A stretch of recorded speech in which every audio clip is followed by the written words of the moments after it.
My name is Brandon.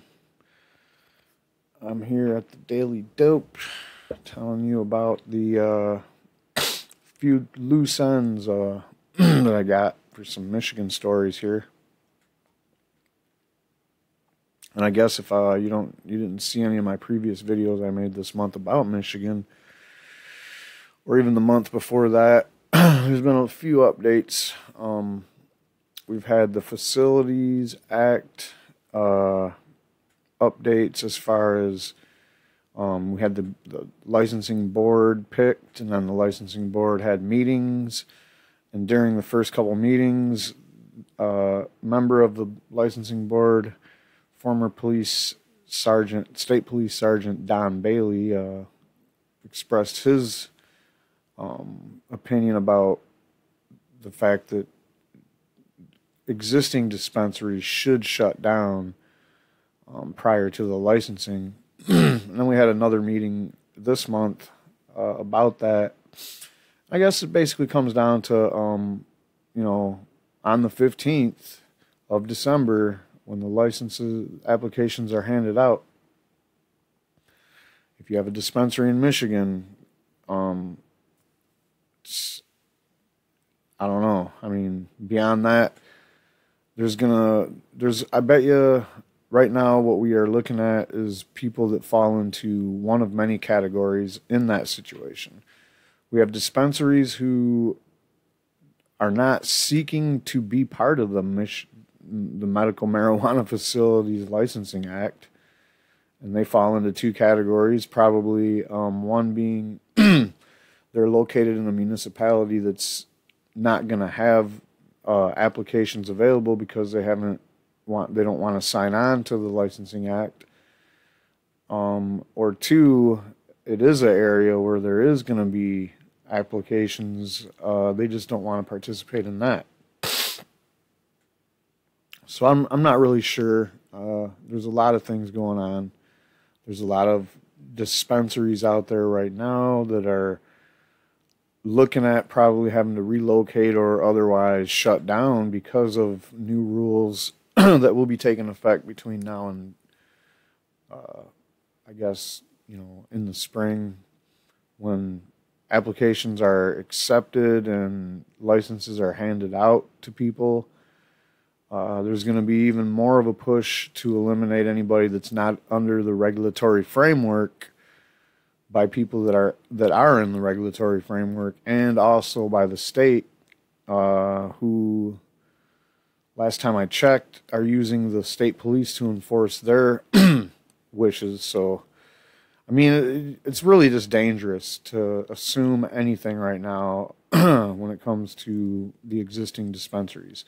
So there was that news. And then there's the news about the other recreational marijuana legalization effort that got underway in September. And that would be Abrogate, Prohibition, Michigan.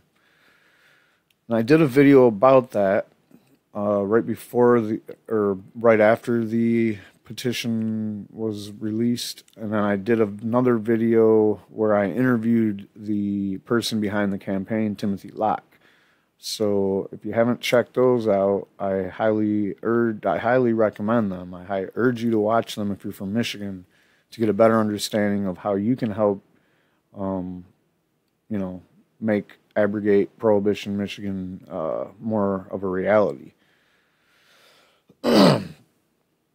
Now, as far as that goes, there are two, I don't know, you can call them competing, you can just call them two existing campaigns ongoing right now that are geared towards legalizing recreational marijuana. With one, and I've said this in many videos about these different approaches to the problem. And with one problem, you have like the Democratic approach, where it's a tax and regulated system. There's going to be,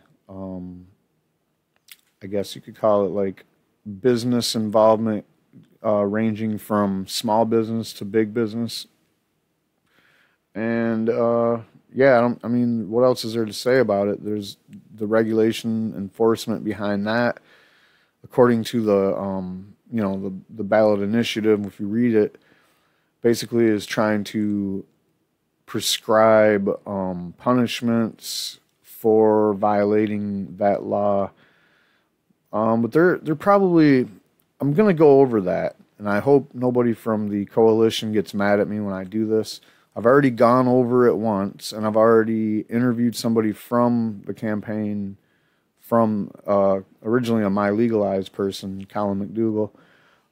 And basically, if we want to be intellectually honest about it, we have to look at the proposed language one more time in lieu of all that we have seen happen with the Michigan Medical Marijuana Act, the Michigan Medical Marijuana Program, which was enacted in 2008. And it was a very short and sweet protection clause for people to basically use medical marijuana, which was kind of undefined, and later on became, defined as basically just marijuana plant material. I mean, it was basically defined in there as that, but, things like concentrated or things like food with cannabis in it was not included because it wasn't word for word spelled out. So, I mean, there's a lot of problems with it, but overall, we've seen it be used as guidelines for the police to continue raids, to increase raids, to continue arresting patients, to continue arresting basically anybody with marijuana. So you got to look at it. You got to look at the proposed language with an honest, intellectually honest, unbiased feeling, I guess, and just say to yourself, okay, here's a rule. What if someone broke that rule? Who would be the people to enforce that? And I've said in millions of videos about legalizing marijuana in many places that it always comes down to the rule being for people, So the police enforcing these rules, it's the only industry or whatever you want to call the overall collection of everybody involved to make this thing happen, where you can, or where there is police enforcing every step of the ordinance or whatever you want to call that, like whatever the rules are made, police are there to enforce them. This doesn't hold true for pretty much anybody. Not even the liquor industry has this much police regulatory oversight. So we're talking still about the 2 ballot initiatives. Anyway, I was getting kind of like a little bit into the woods there. There's the Coalition to Regulate Marijuana Like Alcohol, who seek to just make a law, and I told you it would be the regulated taxed one, and that would be, they would need 255,000 signatures or something like that. I guess they're pretty close to being well along their way to being at the minimum number that they're looking for, which would be the number that you have to have. But because so many signatures get disqualified, I think they're looking for more like 300 or 500,000. So, the campaign is 2/3 of the way through, and I think they have well over half of the signatures. Update on that as soon as I get one. And then the other campaign that started in September, Abrogate Prohibition, Michigan, seeks to make a constitutional amendment to basically ban prohibition or get rid of prohibition, make all uses of marijuana legal. And there's not a whole lot of limits in there as far as like, places where regulations can occur. So that's those updates. I do have videos on both of those topics if you go back in my list and look. And I guess this the purpose of this clip is just to kind of tie up the loose ends from September, stories I didn't really get a chance to do or they just happened recently. And the first one is this thing about medical marijuana facilities can now grow, sell at the same location. First of all, we're talking about the medical marijuana facilities as defined by the Michigan Medical Marijuana Licensing Facilities Licensing Act, passed by the Michigan legislature last session in 2016. So and when I first read that, I'm like, is this even in their wheelhouse? Are they even supposed to be allowed to do this? And I mean, it seems like it's something that should have been included in the MMFLA, which again, I read through all that a couple times, and I don't know. I only read it from the angle of somebody that might want to start a business or something. I wasn't really looking at whether you wanted to start multiple businesses or whatever. But we'll get into that in a second. So the state of Michigan's Department of Licensing and Regulatory Affairs announced on Thursday that medical marijuana facilities will now allow facilities to hold multiple licenses at the same location. Facilities can receive co-located licenses where they will be able to grow, process, and sell marijuana if certain conditions are met. According to a LARA licensing and regulations news release, the following conditions must be met. The facility must have separate working areas, separate entrances and exits, separate point of sale operations, and separate record keeping systems. Each license must be posted on the wall in a distinct working area. The municipality where the facility is located must not have passed local ordinance or zoning regulations limiting the operation of co-located licenses. The licensee is compliant with all local and state regulations regarding building inspection, fire safety, and public health standards. The department has specifically authorized the licensees to operate at the same locations. Potential licensees also should consider that there may be additional inspections or permits required for co-located licenses. Each grower, processor, and provisioning center will require its own separate application, regulatory assessment, and license. And I think in the law, there's something about how you can't be a testing facility and a grower at the same time. Like there was already some kind of thing that said you couldn't get one license if you had the other. I think that was because of some kind of perception of conflict of interest. I mean, you definitely can't be involved in the medical marijuana program as a caregiver and get any of the licenses, as far as I know. But yeah, I guess Laura has the power to just say that. Makes me wonder, if they have the power to do that, don't they have the power to like say, hey, if you're a caregiver, you also should be able to have your cannabis tested at a licensed testing facility and then therefore be able to sell it to a proper distributor or whatever? I don't know, man.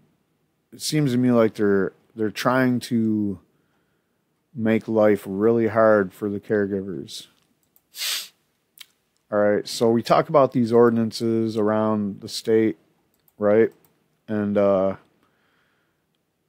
so Lansing, they've been busy trying to get on top of this and be the first ones to be out on top with these licenses. So the city council passed a marijuana ordinance setting a cap on dispensaries. After at least 2 years of debate, multiple drafts, and voting delays, Lansing City Council approved a medical marijuana ordinance for commercial establishments Thursday night. The ordinance will cap provisioning centers, also known as dispensaries, at 25. Hold the boat. What? So currently, this says it's going to affect an estimated 50 to 80 dispensaries in the city of Lansing. I think what they're saying there is they don't really know the exact number for whatever reason, but currently there's anywhere from like 75 to over 100 dispensaries in Lansing. So 75% of them are about to get cut. And then that's assuming that 25% of that 25 out of those, whatever, yeah, there's about 25%. Let's just say that there's 100, because there's probably about that 25 of them. Are 25 of those original 100 even going to get a license? There's probably people from outside of that already existing system that want to get licenses too. And I mean, everybody's got a fair shake at it or whatever. Just because you were there before don't mean, you have any kind of favoritism in the eyes of the people doling out the licenses, especially if it has to go through Don Bailey, because he don't even want you opened right now. And I'm pretty sure they're all these dispensaries I'm talking about are still open right now until December 15th. But basically all the dispensaries that were open before all that stuff happened are still going to be opened. So a cap won't be set for other establishments, including marijuana growing, processing, and transporting facilities and testing labs. For all establishments to operate in the city, officials will require licenses. Estimates put the current number of dispensaries and other establishments in the city between 50 and 80. Oh, okay. I heard it was more like 80 and 100. It will likely take a while before the ordinance goes into effect. The ordinance states it will take effect on the 30th day after enactment unless giving immediate effect by the City Council. With its passage, council members and Mayor Berg Bamiro now awaits guidance from the State Medical Marijuana Licensing Board to determine how establishments like dispensaries can operate under state law. Those regulations are currently being developed by the state as part of a statute passed last fall. After Thursday's council meeting, Bamero praised the 5 council members who approved the ordinance. At-large council members Judy Brown Clark, Patricia Spitzley, and Kathy Dunbar, 2nd Ward Council member Tina Houghton, and 4th Ward Council member Jessica Yorko. Terms of Clark, Dunbar, Houghton, and Yorko expired December 31st. Clark is running for mayor this fall. Against State Rep Andy Score, Dunbar and Houghton seek re-election. I commend the majority on the Lansing Council for passing the model medical marijuana ordinance tonight that will regulate medical marijuana in Lansing, ensure quality product to those in need, help create hundreds of jobs, and unleash millions of dollars in new investment in our city, he wrote on his Facebook page. In addition to the cap of 25 dispensaries and their licensing, Lansing's ordinance also requires licenses for marijuana growing, transporting, and processing facilities. Testing labs are also included. Under the ordinance, licenses for all establishment will be for 1 year and can be renewed. The city isn't expected to grant people licenses until the state officials have their own licensing structure in place. The Department of Licensing and Regulatory Affairs is expected to have applications for license available on December 25th or on December 15th on their website. To operate in Lansing or other Michigan communities that opt into a licensing program, owners of medical marijuana businesses would likely be required to have approved licenses from the city and state, which is a big problem. That's part of the whole dialogue of this video, is that the issue is there's a lot of people opting out. I know my town did. And who knows what the problem there is. I mean, it's like, hey, medical marijuana still exists in your town. You're not voting to say, hey, we're opting out of the medical marijuana law. We don't want people with medical marijuana in our town no more. That's not what this shit's about, guys. This is all about having the highly regulated. These regulations were written by Republicans. Super highly regulated. That's what it's for. You churn down money is what you did. When you churn down that dispensary or those facilities in general, which were growers or processors or transporters or testing facilities, you churn down money, churn down jobs for your community. The medical marijuana is not going to go away. That's going to be there forever. It's a thing. The only way that would go away is if it actually wasn't a thing.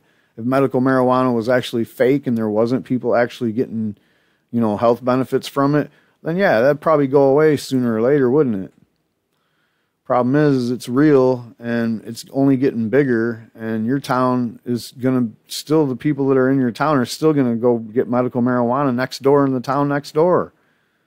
So you're losing all kinds of money. Whatever. Anyway. Let me see. Yeah, I don't really, there's not much else going on here. But yeah, we have this again. Dispensaries will, under the ordinance, have to abide by these zoning regulations. 1,000 feet from an operational school, including pre-kindergarten, located within a school. Within, I think they meant. 500 feet from another dispensary. That sucks.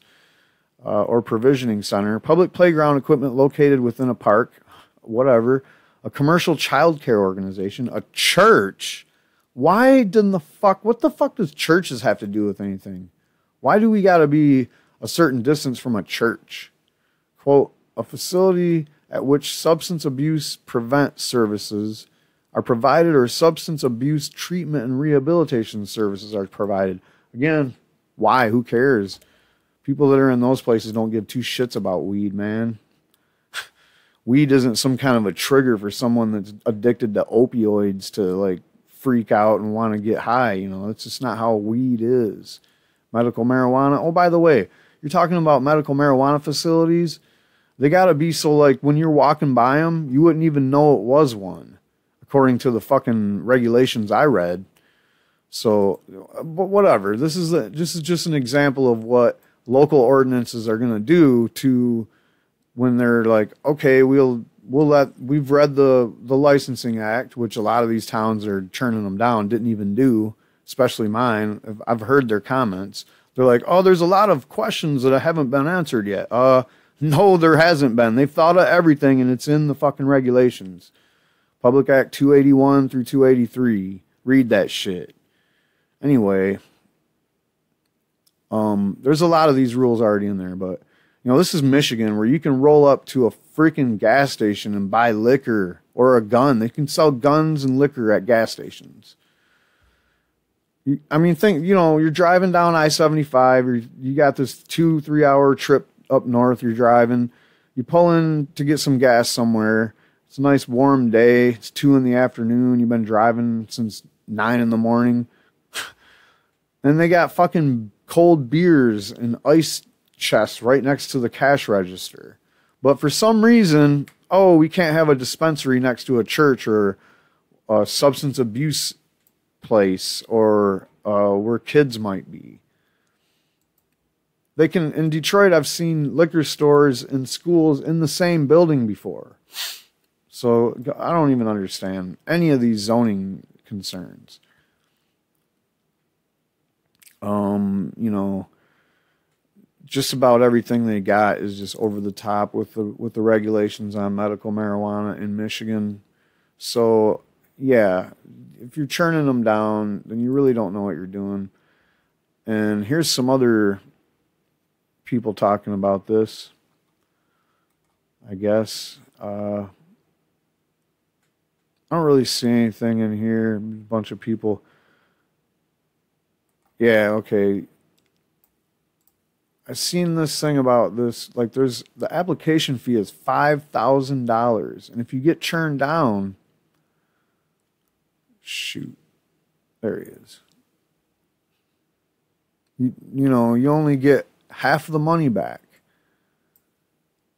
right off the bat. That's just another thing that the Lansing Ordinance, they're like, yo, we can just go ahead and slap an extra, you know, thing in here it doesn't make any sense. But meanwhile, like, yeah, all those other dispensaries that are going to get left out in the cold, and who knows if all of the ones that are there now, if any of them are actually going to get a license. We don't know that, you know.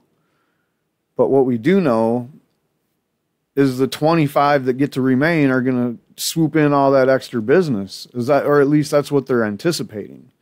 So they're anticipating everybody being a little bit bigger, making a little bit more money for everybody, because they know what the pie charts look like at all these existing dispensaries. And then they're just like, you know what? We can do better than that. We can make it so we got half the dispensaries. We'll make twice as much money. Ridiculous, guys. So that's your Lansing for you. And anywhere up north, or not, I don't know about up north, but in the Lansing area, where Lansing's not too incredibly painful to drive, all those places are like not getting facilities, don't want to have dispensaries, are rating dispensaries currently. And it's ridiculous, man. It's like they're setting it up so whoever gets those precious licenses in Lansing for dispensaries especially are going to get all the business from all the burbs and all the places out in the country where people have to drive like an hour to get medicine. So the takeover continues, folks. The takeover, it continues. So in Detroit, what we've seen there was a ballot initiative being circulated, and it's successful to just get rid of this whole ridiculous ordinance line that says that you can't be near liquor stores, churches. Thank you. I was just bitching about that 5 seconds ago. And I've been bitching about this like for so long, man. Detroit's got the most ridiculous one. Pretty much neutered all their dispensaries. When you looked at the map where there was the radiuses around liquor stores and churches, there was virtually nowhere to really have a dispensary anywhere. And then anywhere where there was, there would be 30 dispensaries would pop up, and the neighbors would be like, what the hell is this? You know? So 2 initiatives that would amend Detroit's medical marijuana ordinance to allow dispensaries to open near liquor stores and grow facilities to operate legally will appear on the November ballot after Wayne County Circuit Judge's ruling this week. If approved by voters in November, the changes could have a wide-reaching impact on the city's budding marijuana industry. Detroit Corporation Counsel Melvin Butch Howell told Free Press that the city respects the right of voters to decide, but concerns have been raised about the measure, particularly the one that would impact zoning regulations. And I believe he's the one behind those zoning regulations, if you want to know. If I think I'm right on that one. The voters are in charge, and that's the way it should be, Hallowell said. We do have some concerns for sure, particularly the ones that deal with zoning questions. The Supreme Court has ruled that a city's zoning ordinances cannot be amended by an initiative petition. We have some concerns about that, but we'll deal with that when it comes up. That sounds like the legal wrangle-tanglings of somebody that knows they're wrong. The Supreme Court has not ruled. I don't know if that's the exact, what you're talking about is exactly right there, but voters will decide. You know, like it's not an initiative petition. This is an initiative petition to get it on the ballot. And then when the voters decide, then you're not in the right anymore. Now, if you're saying that the Supreme Court said you couldn't even put an initiative petition together and ask people to sign it, well, then why did the fucking Board of Canvassers approve it? So I think you're wrong on both assumptions there, bud. And when you say that Supreme Court ruled that city zoning ordinance cannot be amended by an initiative petition, that's fine. But that's not what it's going to do. The initiative petition, one more time, just gets it on the ballots. When the voters say yes, you ain't going to have a case. So get over it. Citizens for Sensible Cannabis, the group that circulated a petition for the initiative, filed a lawsuit August 15th against the Detroit City Clerk Janice Winfrey and the City of Detroit Election Commission after the party said the measure to change zoning regulations by amended Chapter 61 of the city's code could not appear on the ballot. Citizens for Sensible Cannabis spokesman Jonathan Barlow said Friday that Chief Judge Robert J. Colombo Jr. ruled Tuesday both proposals will appear on the ballot. So there's your already one strike against you. Election Director Daniel Baxter also confirmed to the Free Press on Friday that the 2 proposals will go before voters November 7th. Quote, "This is not a victory for what our efforts are. This is a victory for the industry," Barlow said. The effort to amend the ordinance comes a year after it took effect March 1st, 2016. The ordinance was originally introduced by Councilman James Tate 2 years ago. That's right, that's who it was. After hundreds of dispensaries opened in the city. And yeah, they shouldn't have been allowed to change ordinances and structures and write, you know, I don't know, where do they get the authority to just say, oh yeah, we're the city council, we're going to be like, you know what, you can't have a dispensary next to a liquor store or a church. Are you fucking kidding? By the way, they have liquor stores next to churches all day in Detroit. In fact, you go to Detroit, half the liquor stores used to be churches, and half the churches used to be liquor stores. Sometimes you can't even tell until you walk in the fucking door which one it is.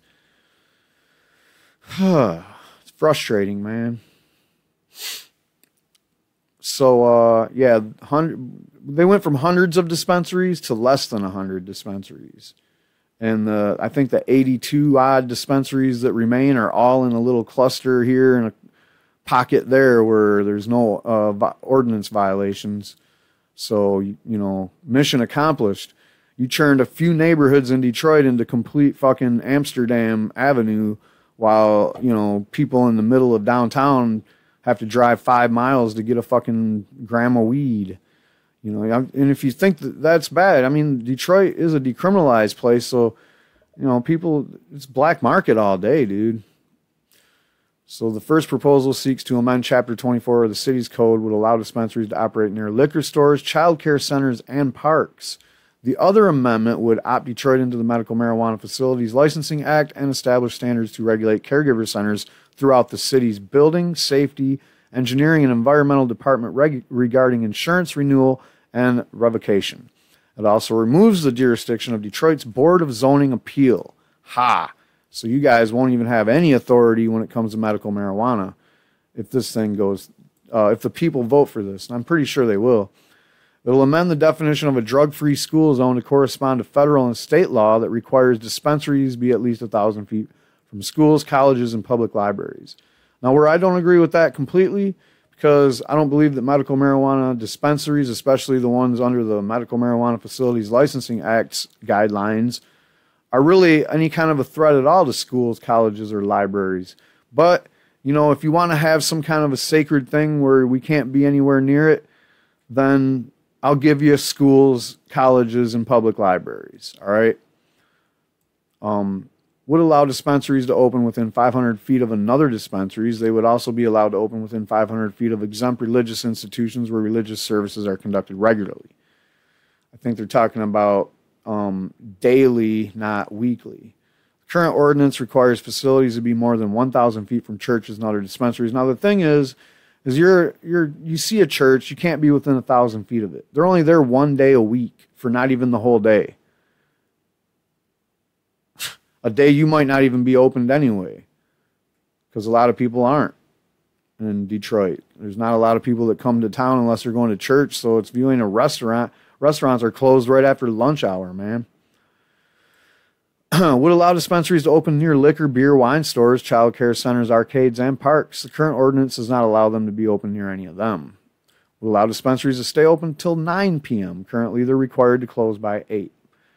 Man, talk about some over-the-top regulations. The second proposal would amend Chapter 61 of the Detroit City Code to allow growers and secure transporters to open within the city's M1-5 industrial districts. It would also allow processors, provisioning centers, and safety compliance facilities to be permitted in additional businesses and industrial districts, B15 and M15.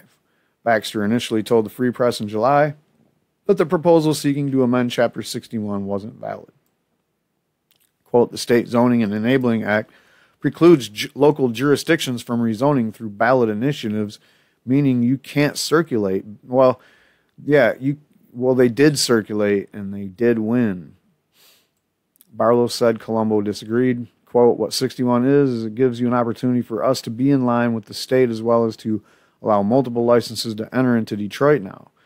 Barlow said. So not only do you have dispensary licenses now that are potentially looking to come into Detroit, but also grow licenses, transporter licenses, testing licenses, as well as processor licenses, which, if you look at the industry as a whole, or what we call an economy, more Detroit residents should be able to apply for opportunities to acquire and obtain licenses in the revenue-generating portions of this industry and new economy.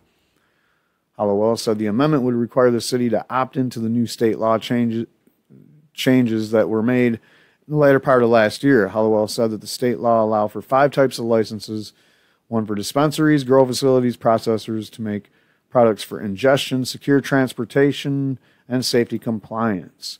Hallowell said that for cultivation grow facilities, the state law allows individuals to obtain licenses to grow 500, 1,000, or in some cases as many as 1,500 plants. Hallowell previously told the Free Press that the 283 dispensaries were identified in the city last year operating illegally.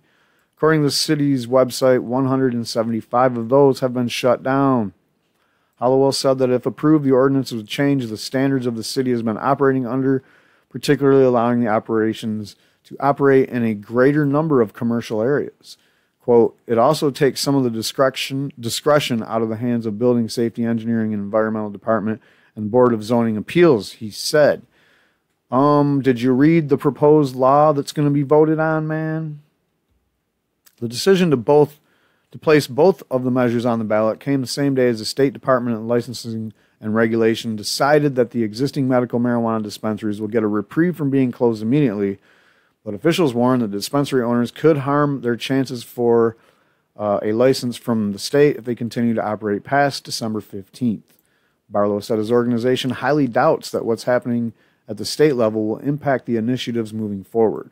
Quote, there's nothing that the state will do, can do, or should do in order to jeopardize what we're doing, Barlow said. The state right now is going through their normal procedures in order to determine what's the best way to start to approve and create some lines of distinction based off of what's going on across the state. We're super duper excited about being able to have the voters be able to decide. And, yeah, that's awesome. Thank you for that. And to the haters like Hallowell and the other person that wrote the original ordinance thing, we got your number, man. We got your number. Really quick here, Northern Michigan University offers the first United States medical marijuana degree. Northern Michigan University, home to the United States' first college program designed to train undergraduate students for the medical marijuana industry.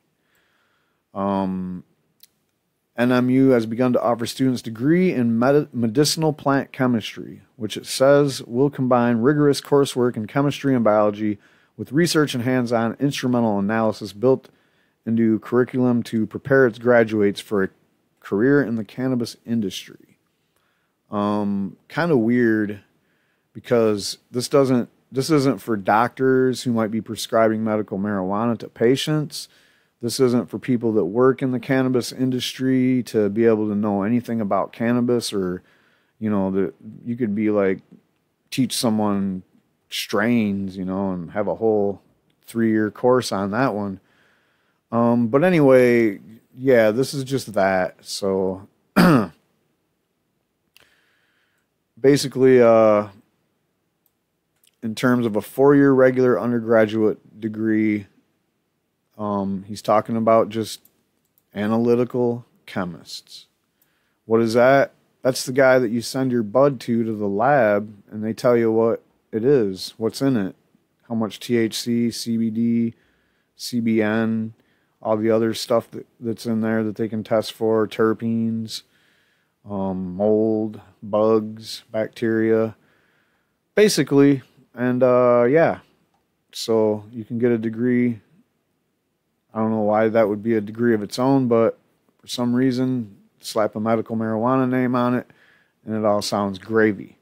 Problem is there's way more to all of this than that.